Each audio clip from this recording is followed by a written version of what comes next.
자, 여러분이 아주 잘 나가는 중소기업 사장님이라고 한번 생각해 볼까요? 그런데 어느 날 갑자기 사업의 생명줄이나 다름없는 원자재 공급이 딱 끊겨버리는 겁니다. 아니, 대체 이게 무슨 일일까요?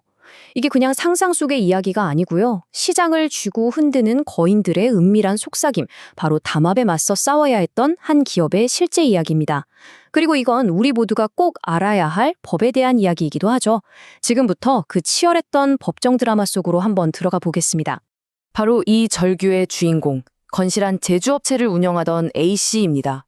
늘 그랬듯이 원자재를 주문했는데 갑자기 공급을 못 해주겠다는 겁니다. 가격은 또 왜 이렇게 폭등하는지, 직원들 월급 주고 우리 가족들 먹여 살리던 이 공장 기계들이 전부 멈출 위기에 처한 거죠. 정말 앞이 캄캄한 사면초가의 상황에 빠진 겁니다. 보이지 않는 무언가가 A씨의 목을 서서히 조여오고 있었던 거죠.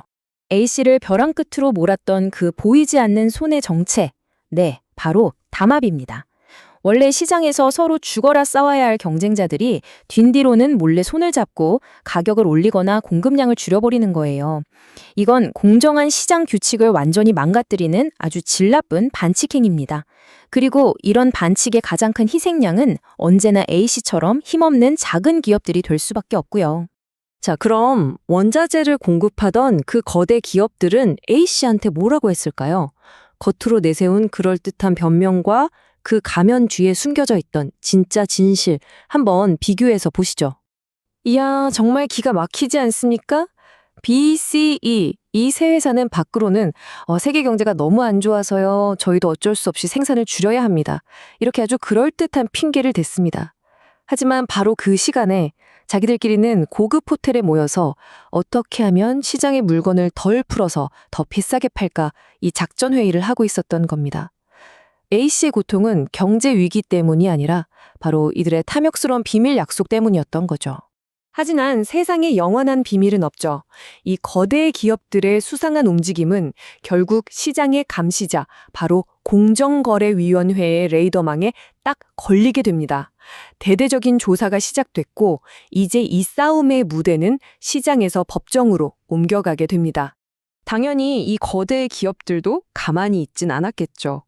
우리나라에서 제일 잘 나간다는 변호사들을 싹 모아서 방어팀을 꾸렸습니다. 이들이 내세운 논리는요, 정말 정교하고 치밀했어요. 과연 법원은 이 똑똑한 변호사들의 논리를 어떻게 받아들였을까요? 먼저 그들이 내세운 핵심 방어 전략이 뭔지부터 한번 살펴보겠습니다. 자, 이 회사들이 내세운 방어 논리가 크게 네 가지였는데요. 들어보시면 꽤 그럴듯합니다. 첫째, 아니 우린 계약서에 도장 찍은 적 없는데요? 이거고요. 둘째, B사는 우리랑 한 약속 어기고 물건 더 팔았으니까 걔는 이미 빠진 거예요. 이거죠. 셋째, 우린 외국 회사고 회의도 외국에서 했는데 한국 법이랑 무슨 상관이에요. 그리고 마지막으로, 아니 D사는 그 자리에 오지도 않았다니까요. 이런 주장이었습니다. 어떤가요? 언뜻 들으면 그럴 수도 있겠는데 싶죠. 과연 대법원은 이 주장들을 어떻게 봤을까요? 몇 년에 걸친 지루한 법정 싸움 끝에 마침내 대한민국 최고법원, 대법원이 이 사건에 대한 최종 마침표를 찍습니다. 그 판결은 이 복잡한 사건의 핵심을 정확히 꿰뚫는 아주 명쾌한 해설서 같았습니다. 자, 결과를 한번 보시죠. 우린 배신자라 공범이 아니다 라고 주장했던 B와 C사, 유죄. 법원은 담합이라는 범죄에 한번 발을 들인 이상 동료들 몰래 이익을 더 챙긴 건 탈퇴가 아니라 그냥 더 욕심 많은 공범일 뿐이라고 본 겁니다. 외국 회사라고 주장했던 이사도 유죄. 당신들 행동의 결과가 한국 시장에 영향을 줬다면 당연히 한국법의 심판을 받아야 한다는 거죠. 그런데 D사는 무죄를 받았습니다. 왜 그랬을까요? 바로 명확한 증거가 없었기 때문입니다. 이 지점이 정말 중요합니다.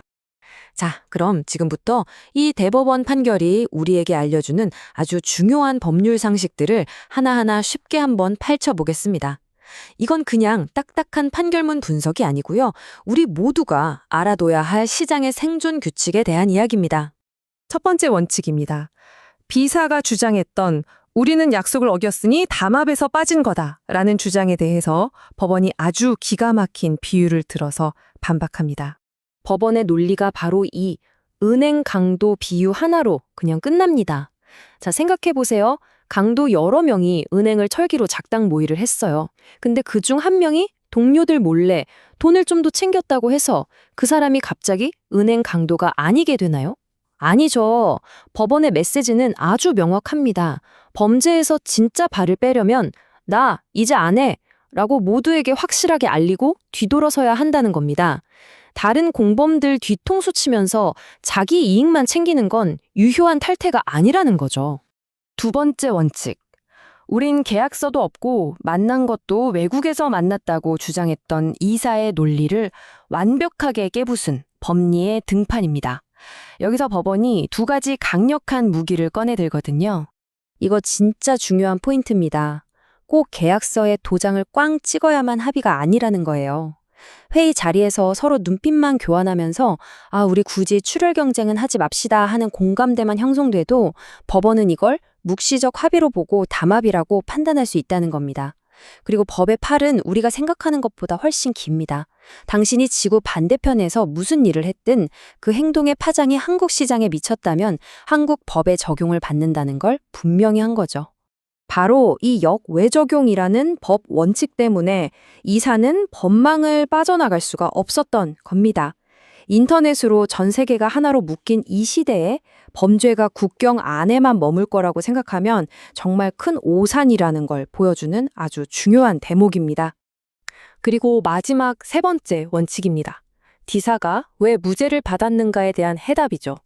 어쩌면 오늘 이야기에서 가장 중요한 우리가 사는 세상의 사법정의가 어떻게 작동하는지에 대한 근본적인 이야기일 수도 있습니다. 공정거래위원회는 D사가 다른 회사들이랑 비슷한 시기에 가격을 올린 걸 보고 이거 분명히 같이 짜고 한 거다라고 강하게 의심했어요. 하지만 법원은 의심과 증거는 다르다고 명확하게 선을 그었습니다. 저 사람이 범인인 것 같아 라는 심정만으로는 절대 유죄를 줄 수 없다는 거죠. 그들이 서로 의사를 연결했다, 즉 짜고 쳤다는 이메일이나 회의록 같은 직접적인 증거가 없으면 처벌할 수 없다는 무죄 추정의 원칙을 다시 한번 확인시켜준 아주 의미 있는 판결입니다. 자, 이 한 편의 드라마 같은 사건을 통해서 우리는 정말 중요한 교훈들을 얻었습니다. 특히 사업을 하시는 분들이라면 오늘 이야기를 그냥 재밌는 사건이었네 하고 넘기지 마시고 내 사업을 지키는 생존 가이드로 꼭 기억해 두시기 바랍니다. 딱 세 가지만 기억하시면 됩니다. 첫째, 경쟁사 대표랑 만나서 커피 마시는 건 좋은데 절대 가격 얘기는 꺼내지도 마세요. 둘째, 만에 하나 잘못된 모의에 발을 담갔다면 조용히 빠져나올 게 아니라 나 그만둡니다 라고 이메일이든 내용 증명이든 보내서 동네방네 알려야 합니다. 마지막으로 산업 합리화 같은 좋은 말로 담학을 포장하려고 해선 절대 안 된다는 것.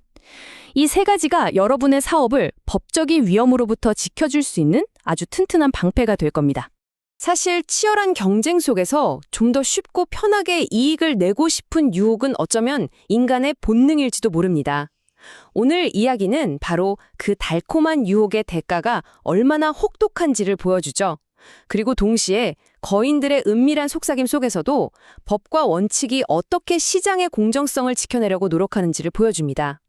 결국 우리에게 던져지는 질문은 바로 이겁니다. 힘겹지만 공정한 경쟁의 길과 손쉽지만 불법적인 담합의 길, 그 갈림길 앞에서 여러분은 어떤 선택을 하시겠습니까?